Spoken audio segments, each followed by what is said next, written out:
Salut les amis, j'espère que vous allez bien.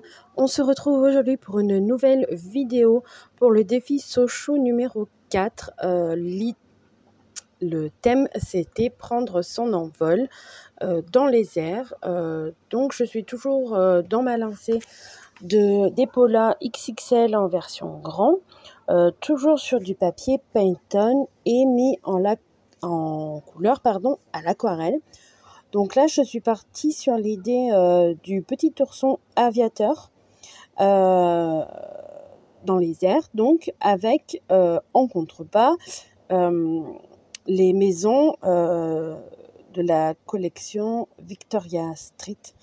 Les deux se marient très très bien. J'aime bien l'assemblage. Je n'ai pas rajouté d'autres éléments importants.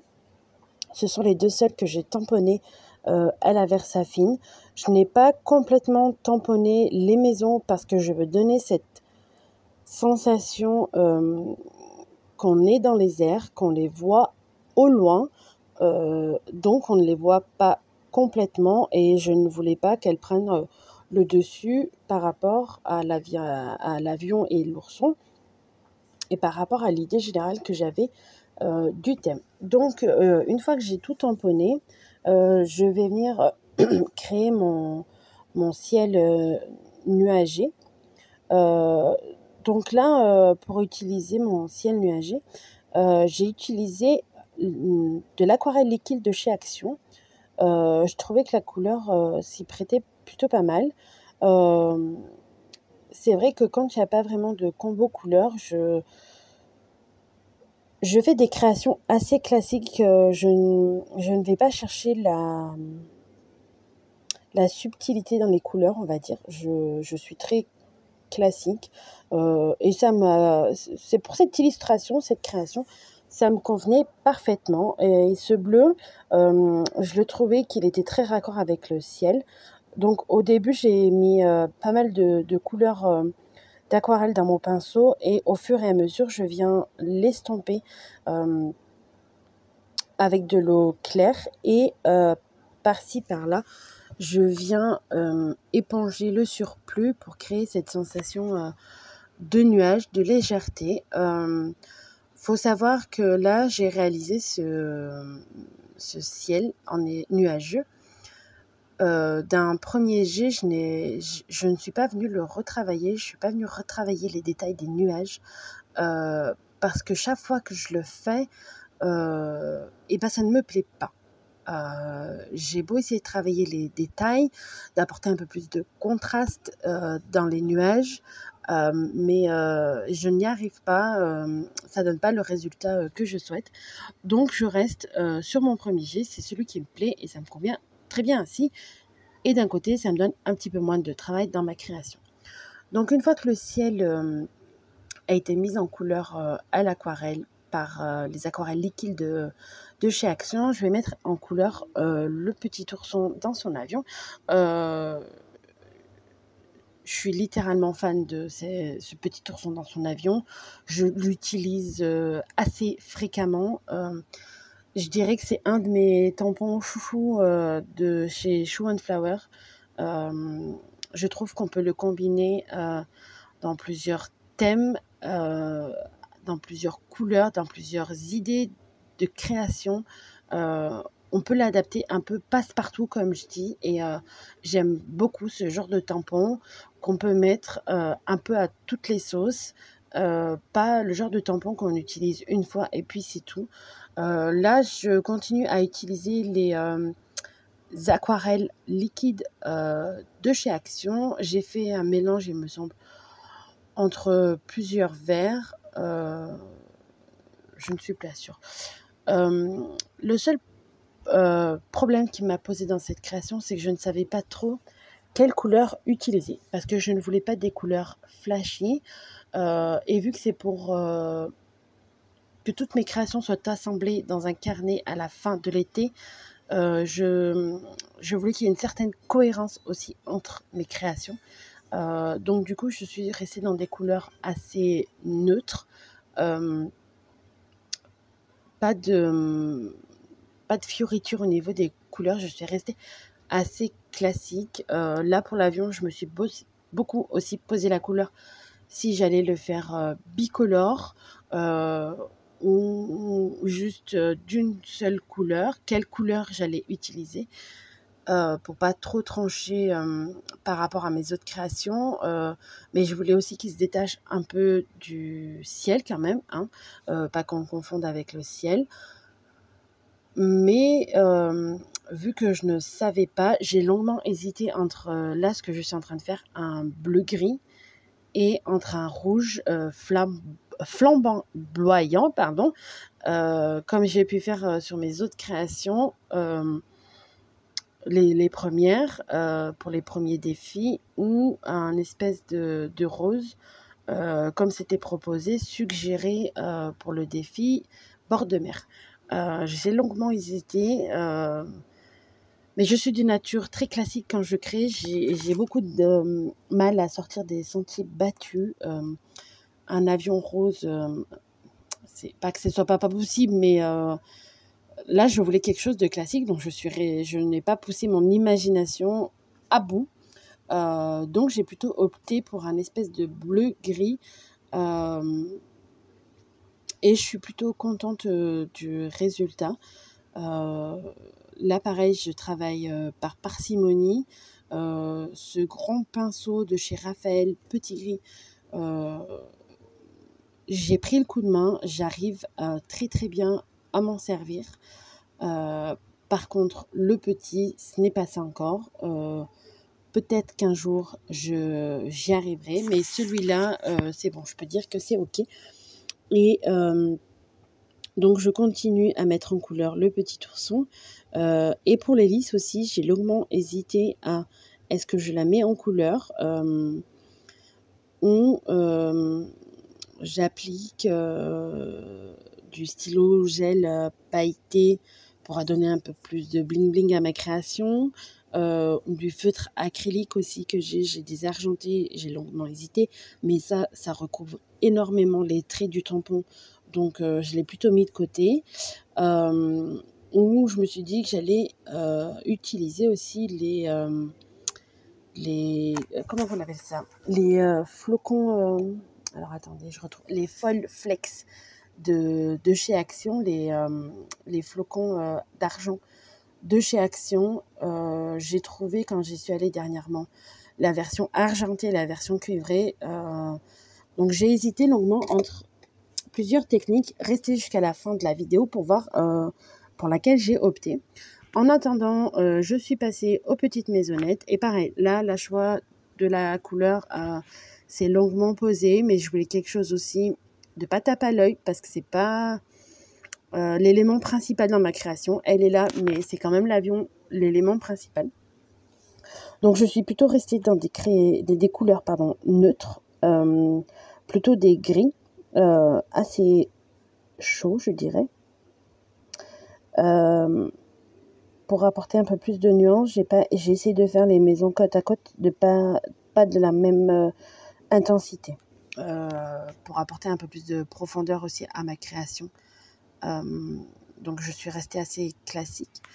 Une fois avoir tout mis en couleur à l'aquarelle et avoir séché, je viens placer donc l'élément numéro 4 pour symboliser qu'on est passé au défi numéro 4.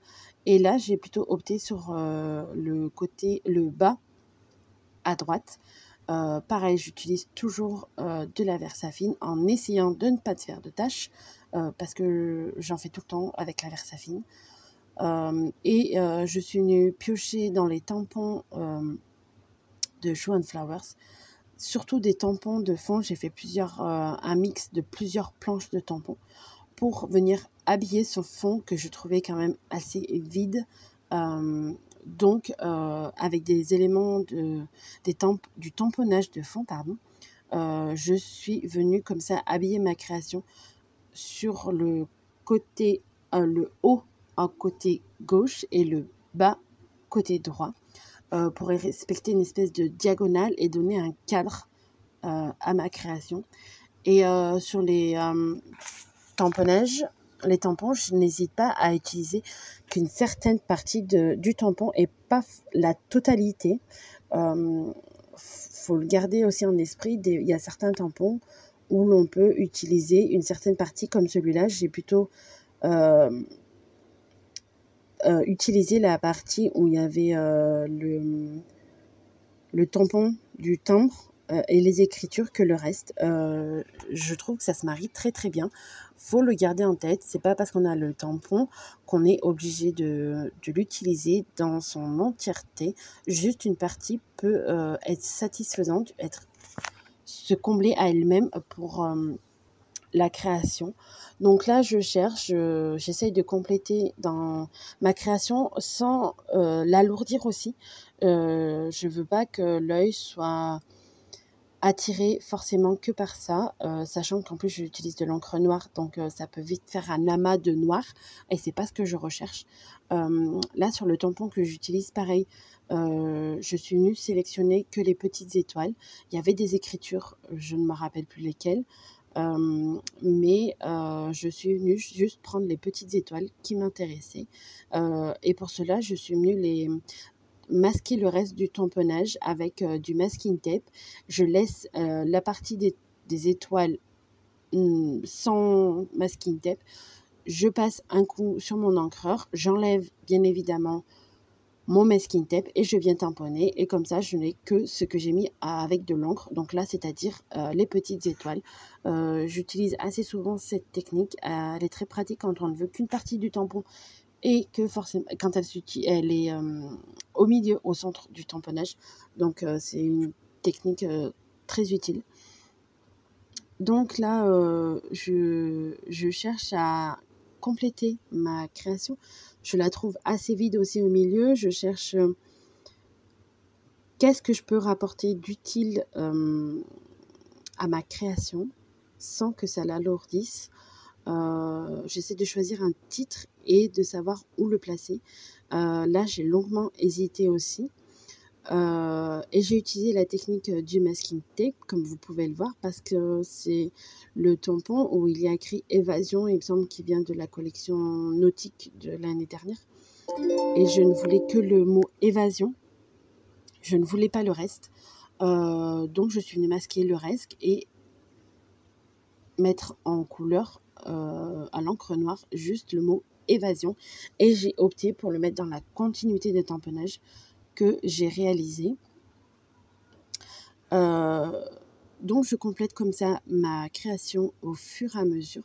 Donc cette création, j'avais une idée générale du petit ourson, des petites maisonnettes dans un ciel nuageux.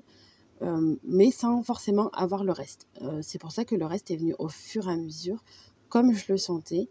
Là, je me suis dit que j'allais rajouter des taches de peinture acrylique noire et argentée parce que j'ai fait une tache, comme je vous l'avais dit, à l'encre Versafine, donc on ne peut pas rattraper bien son erreur, vu que je ne voulais rajouter aucun autre élément. Et je me suis dit, pour camoufler tout ça, que j'allais faire des taches de peinture à acrylique. Je verrai si dans les autres créations que j'ai fait auparavant, j'en rajouterai ou pas pour qu'il y ait une certaine continuité aussi dans mes créations, vu que je veux toutes les relier entre elles. Ça aussi, j'ai réfléchi. Je ne sais pas trop comment je vais faire encore. Donc, n'hésitez pas à activer la petite cloche si vous voulez voir le résultat à la fin de l'été, voire courant septembre, pour être sûr, pour savoir comment je vais faire.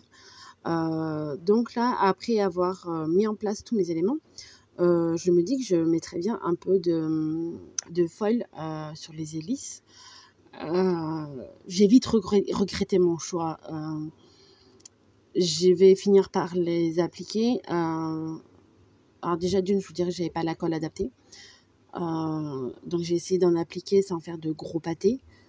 Parce que sinon ça m'aurait fait un truc en relief énorme, quoi, en 3D. Donc j'étale ma colle tant bien que mal. J'essaye de pas trop dépasser des traits du tampon non plus parce que je cherche à les garder. et commence la galère. D'ailleurs, si ça vous intéresse, elles sont à vendre sur mon Vinted parce que je ne les utiliserai pas et j'en verrai pas. Enfin, c'est pas fait pour moi. C'est tellement minutieux, tellement délicat à appliquer. Il faut attendre que la colle sèche pour pouvoir retirer l'excédent. Et puis personnellement, ça a un effet trop... Enfin, je n'ai pas testé d'autres marques. Je sais qu'il en existe des tas de marques, mais je n'en ai pas utilisé. Ça fait tellement pas joli. Je n'aime pas du tout le rendu. Donc là, j'ai essayé de rattraper ma création tant bien que mal. Donc j'essaye d'appliquer les feuilles sans trop appuyer pour pas que la colle dépasse non plus. Et là, il me semble que la vidéo va couper, mais je ne suis pas arrivée du tout. Donc, j'ai préféré couper au montage. J'ai dû rattraper les traits au feutre. Ça fait grossier, mais c'est déjà pas mal. N'hésitez pas à vous abonner. Je vous dis à bientôt. Bye bye!